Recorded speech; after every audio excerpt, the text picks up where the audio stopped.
Let's go now to our friend Bimnet Abebe from Galaxy Trading. As always, Bimnet, welcome back to Galaxy Brains. Thanks for having me.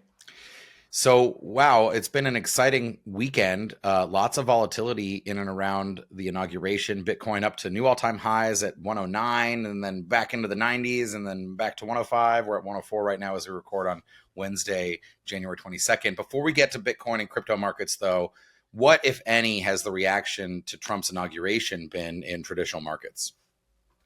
Yeah, so I think the most notable reaction in markets was a function of the softening of the tone with respect to tariffs, and so it seems like Trump is going to be a little bit more thoughtful and patient about his implementation of tariff increases, and so you've seen the market kind of uh, price in that softer tone primarily in dollars, and dollars have been relatively offered since his inauguration.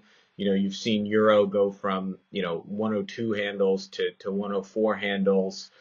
You've seen a bit of retracement in things like dollar CAD, but in terms of the most notable market reaction since the Trump inauguration, I would say has been in the dollar. Um, the other sort of market relevant thing, has obviously been Trump token.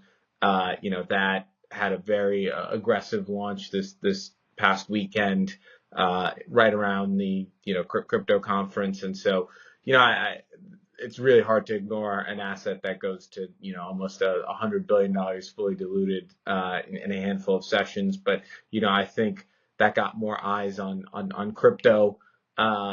Out and then the other thing of note, obviously we had the $500 billion pledge from OpenAI, SoftBank, and one other institution.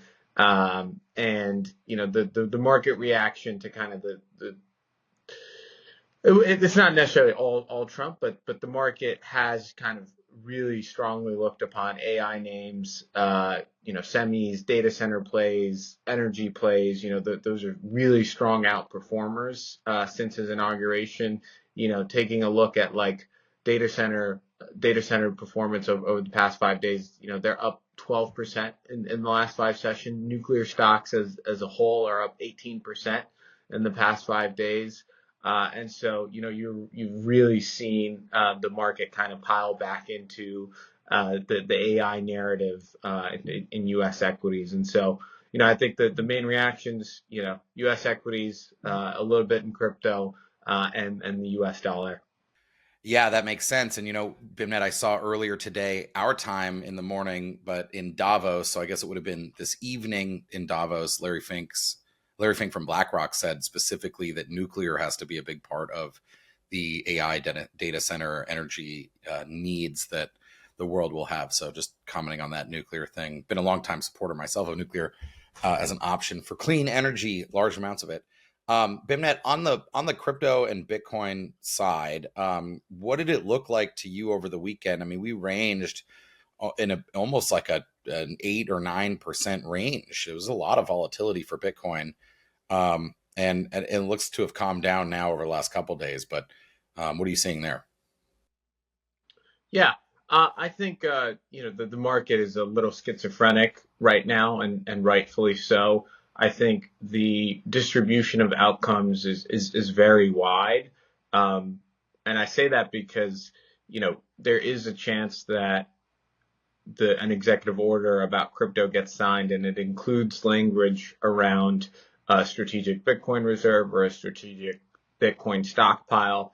And I would say, that's a really big deal. That is the most important sovereign state, actively considering its Bitcoin policy. And so that I think that has major ramifications for other sovereigns, really large corporates in the US. We've already seen, votes in large, mega cap seven names. And so, I really do think it's a very profound thing to put out into the market. And accordingly, the market's pricing in a pretty wide distribution of outcomes as a function of that, right? And so, I think Bitcoin could easily be testing 120K if there's like serious language around SBR.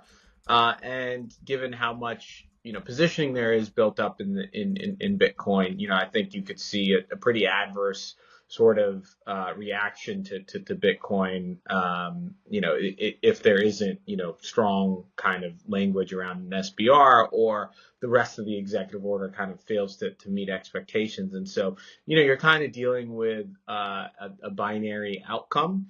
And so, that's driven a lot of volatility in crypto. And then, the other kind of really important part to address is kind of the price reaction you had around the Trump token. It seemed like, upon launch, folks were selling a ton of alt tokens and memes in order to purchase Trump token. And so, I think the sentiment around, a lot of crypto projects, is still not fantastic.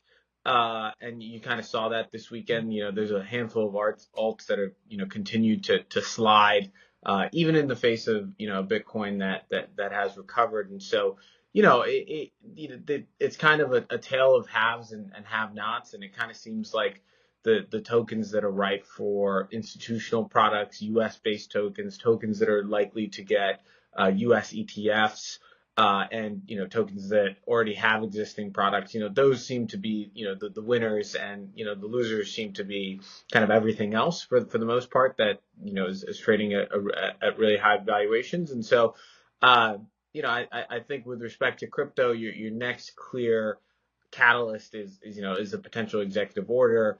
The activity you've seen around the SEC and a couple of other appointments, I think has broadly been expected by the market, and so it's tough to price in that much more optimism.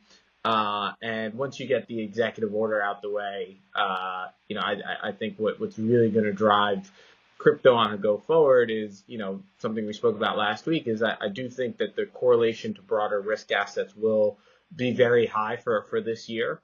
And that's a function of the size, the maturity, and kind of the holder base that Bitcoin currently has. And so, I think crypto executive order as your next near-term crypto catalyst, and then you'll kind of be trading in line with risk, and that might be a good thing or a bad thing, but that's kind of how I see the world. I think that makes a lot of sense. And those people who are trading it in line or not in line, either in line with risk or as a hedge, they now include some of the world's largest investors. So it's going to be an interesting time for Bitcoin. Let's leave it there. My friend Beimnet Abebe from Galaxy Trading, as always, thank you for coming on Galaxy Brain.